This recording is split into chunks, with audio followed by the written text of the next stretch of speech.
Assalam. Ramadan is here. بيصلي عليه صلوات الله عليه. Alhamdulillah Rabbil Alameen, welcome back. That was Ustaz. Just let me be, 'cause like it or not, but God loves me. Who I am, yeah, can't you see? I feel best when my soul is free.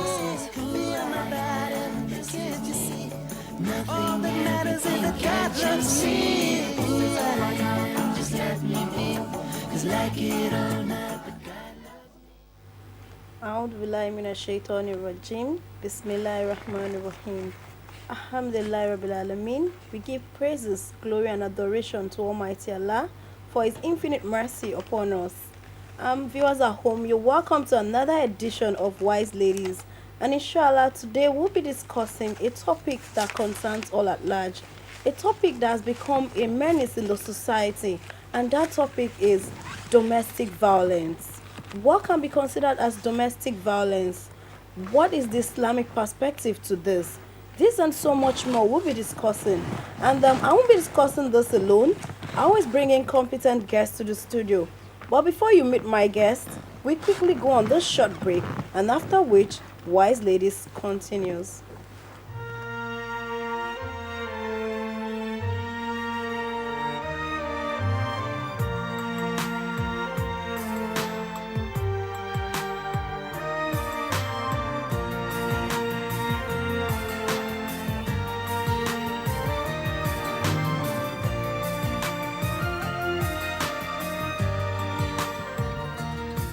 You're welcome back. If you're just joining us, it's Wise Ladies, and inshallah today we'll be discussing domestic violence. I have wise ladies in the house to treat this topic properly and to do justice to it. To my far left is Haja Halima Atonda Shoremi. She is a legal counsel to the Lagos State Ministry of Justice. Salamu alaikum. Wa alaikum assalam wa rahmatullahi wa barakatuh. Jazakumullah khairan for coming. Wa yakum. And sitting close to her is Alhaja Mutia Orolu Balogun. She's also a legal practitioner. Salamu alaikum. Wa alaikum salam wa rahmatullahi wa barakatuh. Thank It's you nice for to having have me. you on set. Thank you for having me. Jazakumullah khair. Straight to business of the day. We're talking about domestic violence. It's a tropical issue, and I would like us to discuss what could be considered as domestic violence. Yes. The term domestic violence is majorly a kind of situation where you have vicious assault. You know that it is an assault. It's a situation whereby there exists assault, from spouses. It could be assault from a spouse to another. It could be assault from a tenant to a landlord, from landlord to tenant. Assaults emanating from domestic arrangements. What we call domestic violence. So assault can come in several domestic ways. So for instance, you can see a man. Before you start looking at the ways in which violence could come, I'd like us to look at the Islamic perspective of domestic violence. Yes, I think firstly we must know that Islam, as a religion of peace, does not condone violence in any form. So when you're talking about domestic violence, like my sister was saying, that it is violence in the domestic setting. Some people usually look at it thinking that it is only the husband that can be violent towards the wife. The wife can also be violent towards the husband. And violence cannot only mean physical assault. Might not only be beating. It can also be emotional. It can be through words. It can be through actions. It is all about control in an intimate relationship. So there has to be a relationship between parties, usually an intimate one, before we can say there is domestic violence. So now coming to Islam, we should know that basically, maybe as our discussion progresses, then we can bring out all those examples, but we should know that Islam does not condone domestic violence anyway, because Prophet Sallallahu Alaihi Wasallam said that the best amongst you are the best to your women, and that he is the best towards his wives. Yes, towards his wife. So okay, now we've been looking at domestic violence, the Islamic perspective. Is that domestic violence, is it related to just wives alone? No. Like we have rightly said, domestic violence does not only restrict, so it's not only restricted to a man and a wife arrangement.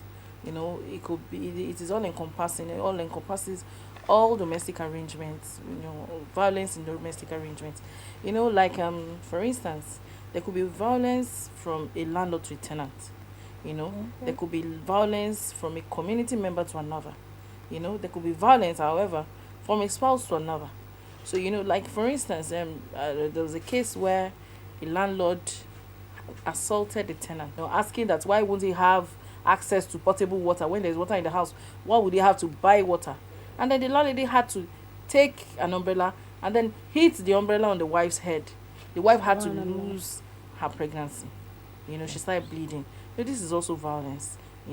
So violence can be through that arrangement. It could also be through a spouse.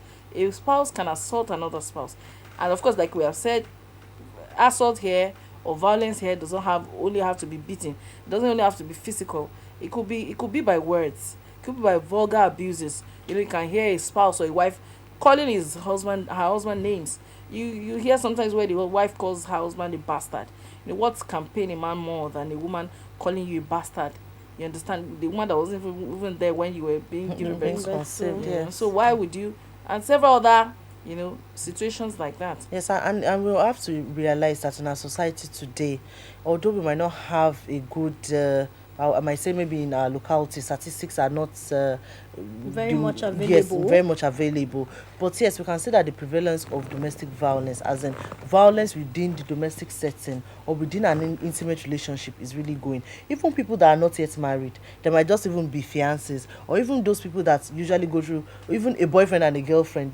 It's even common that maybe there is a row between boyfriend and girlfriend, and he pours acid on her or he beats her up and all that. So domestic violence takes place usually between parties who have known each other, who have a particular form of relationship or another, usually within the domestic setting, as she has said.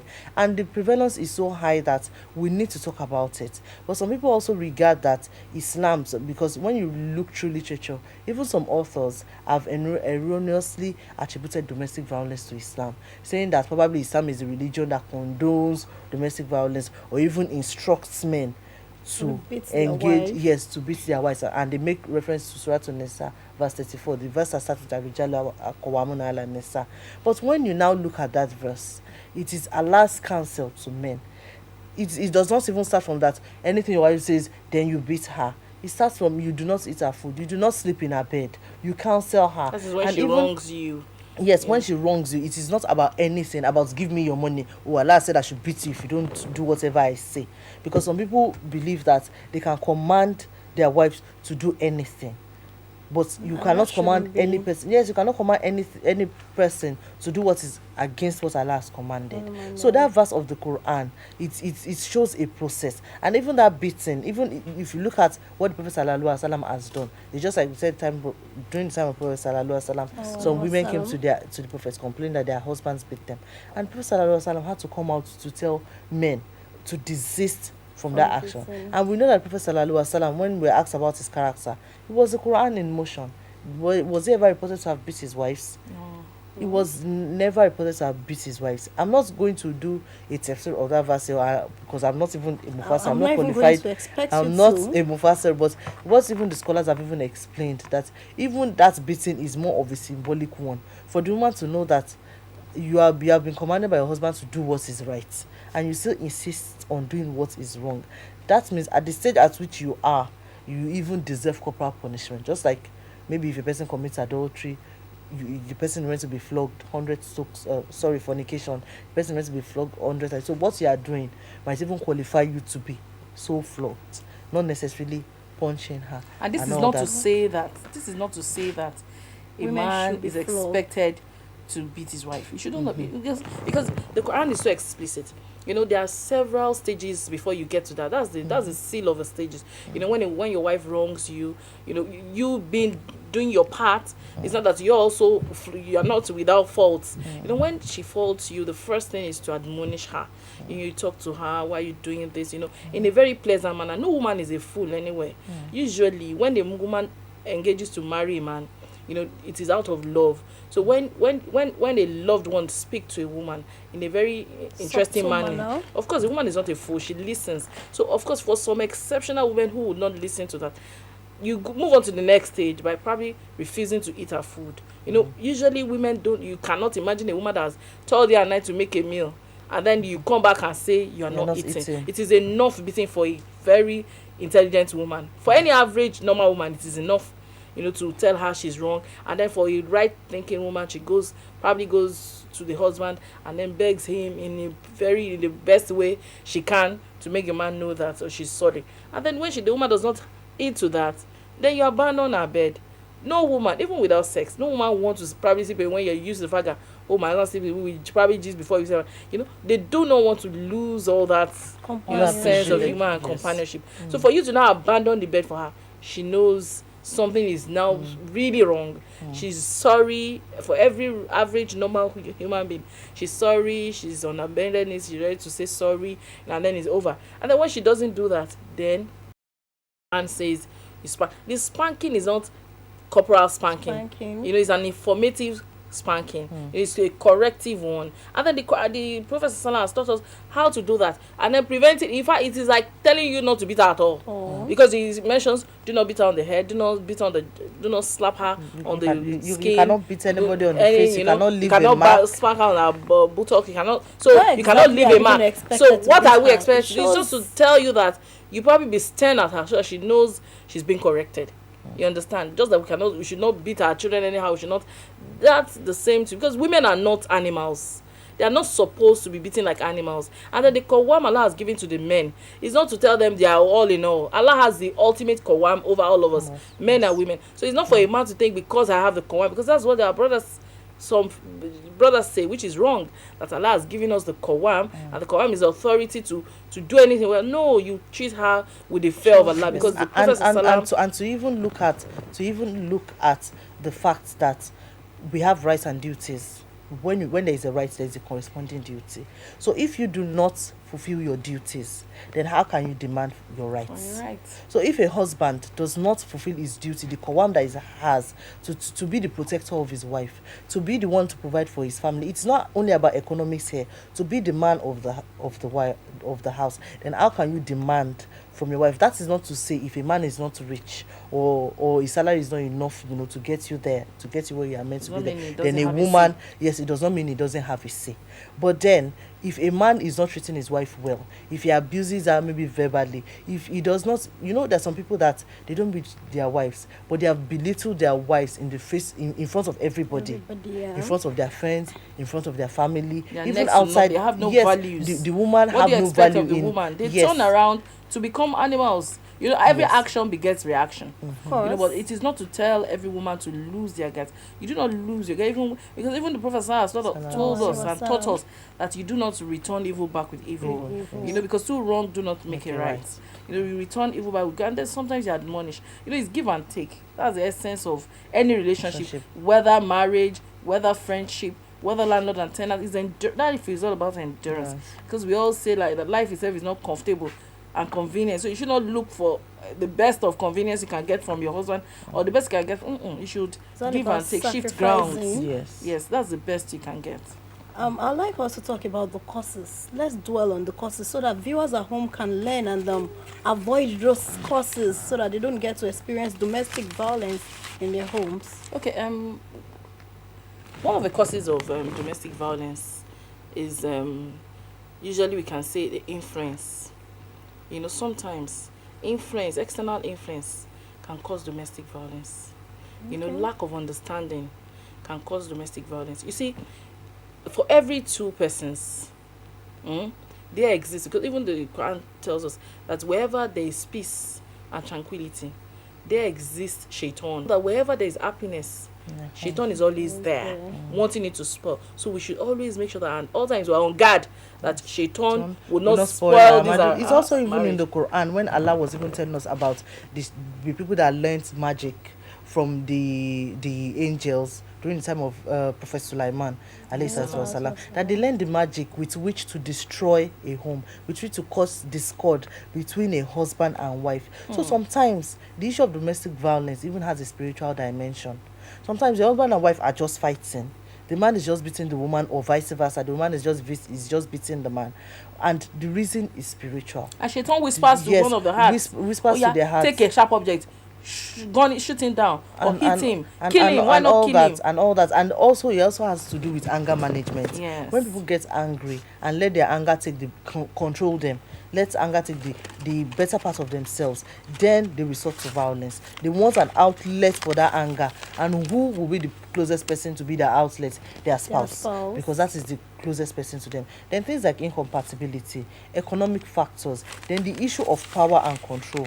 When a person feels that, well, I'm the ultimate leader, I'm the head of yes, the home. I'm the head of the home. And even some women as well feel that without me, you are nothing.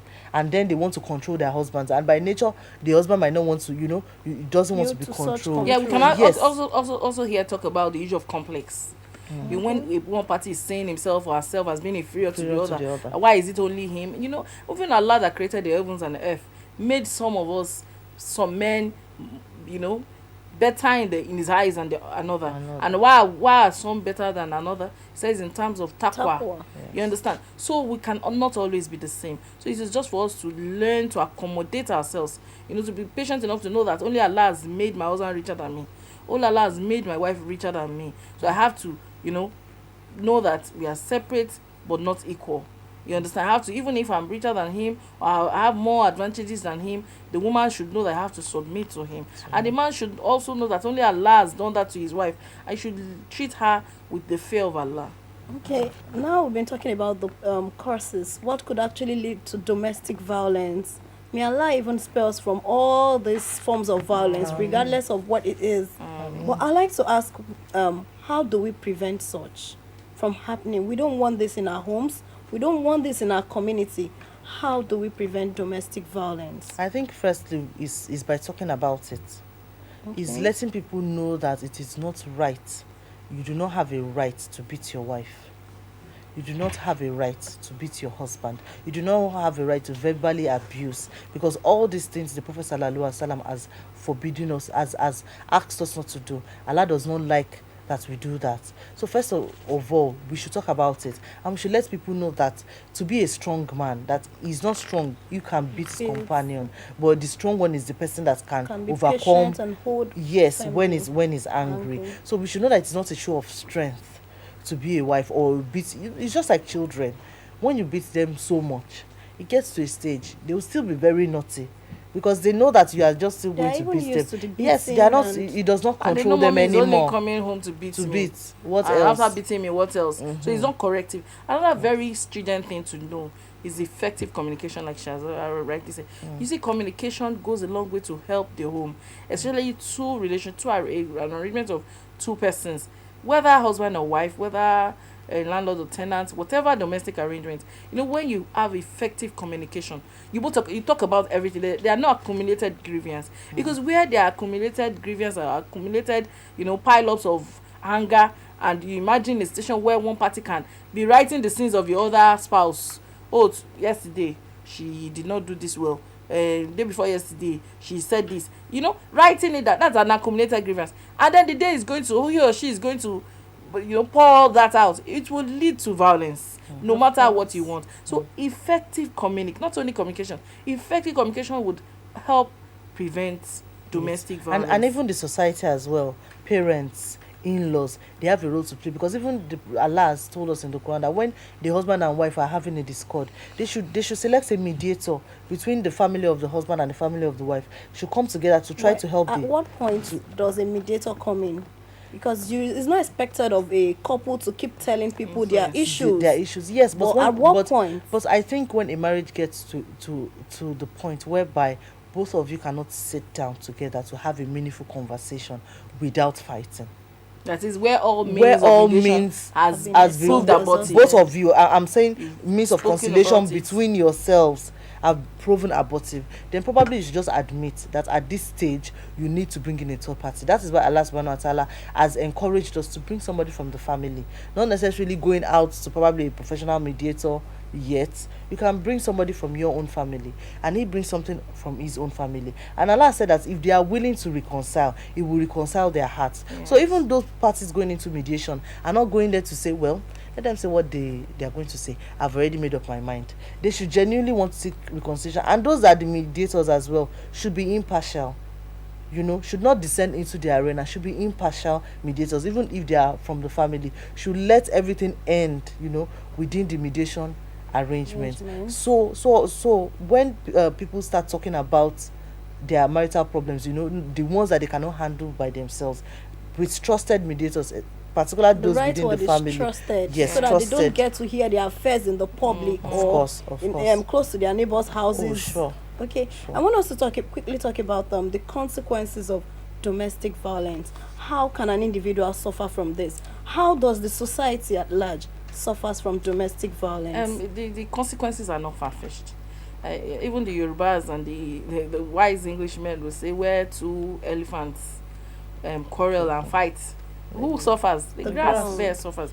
So where there's a marital discord, or where the two couples are not making it work, or it's not working, the children suffer. You see psychological effects on children.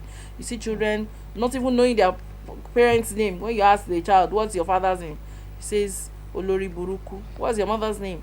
He says stupid man, because that is what they get to hear. They do not. There are differences. You will see differences between a child that is raised in a balanced home and children that are not raised in balanced homes. You see it in their dressing, you see it in their feeding habit, you see it in their intellectual habits, in their intellectual reasoning. They are better off. So the children get to be affected more. Another thing is it could lead to death, where two parties have refused to live in harmony. Look at the case of Akolade in the newspaper, who killed his wife. They just had a quarrel, and then he just took a knife and then stabbed his wife. her. Look at the second case that happened there was a publication in the Punch last week, where a husband instructed the wife to feed the woman. Just gave birth to a set of twins, and then the husband said feed the twins. She only said she wanted to go urinate to ease herself, and then the man was infuriated and felt, how will he order you to feed your children and you won't? And then he went to meet the wife in the toilet, and then hit something on her head. The woman died. He immediately ran away. So it leads to death, it leads to disharmony, it leads to breakage of marriage. The marriages break because there is violence, and violence in Islam is seriously prohibited. So couples need to sit down to talk about it, have time together. You need to spice up your marriage. Where marriages, you see, when you look at couples that have spiced Healthy up their marriage, marriages, yes. have healthy marriages, have interesting marriages, you see them happy always. It affects them spiritually, because it is only a man that is focused and balanced, that the wife has given peace of mind, that can have time to wake up for tahajjud, Yes. that can do his salah. You're so balanced So it's, and apart from even the family, it affects society as a whole, because Society as the a whole. family is the component unit of the society. society. So I think the way to wrap this all up is, domestic violence is not anything anybody wants to experience, and so we should not be violent against each other. And where we cannot control it, we should seek help. There is professional help for us to explore when we're involved in Khairan. this. Thank you so much for coming. I'm really grateful. Jazakumullah Alhamdulillah Rabbil Alamin, we've been discussing domestic violence, and Hajia Balogun already said that there's no point why we should be violent towards one another. Why be violent? Islam is against domestic violence or violence of any sort. So I would like to say that I hope you picked one or two lessons from this particular edition, because it has become a menace in the society. It's on that note I would say Salamu alaikum wa rahmatullahi wa barakatuh. Assalamu warahmatullahi wabarakatuh. This is me, nothing, everything, can't you see who I am? Just let can't you see?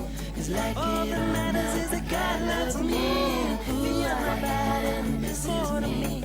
Nothing, I feel best when my soul is free. Who I am, just let me be. It's like it or not, but God loves me. Who I am, can't you see? I feel best when my soul is free. Beyond my body, can't you see? All that matters is that God loves me. Who I am, just let me be. It's like it or not, but God loves me. Ramadan is here. The blessed month of Ramadan is here again, and it is a season that offers the widest opportunity to maximize rewards from Allah. Avail yourself these opportunities by picking sponsorship of any of our spiritually rewarding programs. Tarawih prayers from the Kingdom of Saudi Arabia, living in the month of Ramadan, reason to believe, interactive segment which broadens your knowledge in Islam. Our call to prayers in 3 segments are also avenues for worship. For sponsorship details, please contact Basira on 0803 373 8264 or Saeed on 0817 419 7521. Ramadan Diet.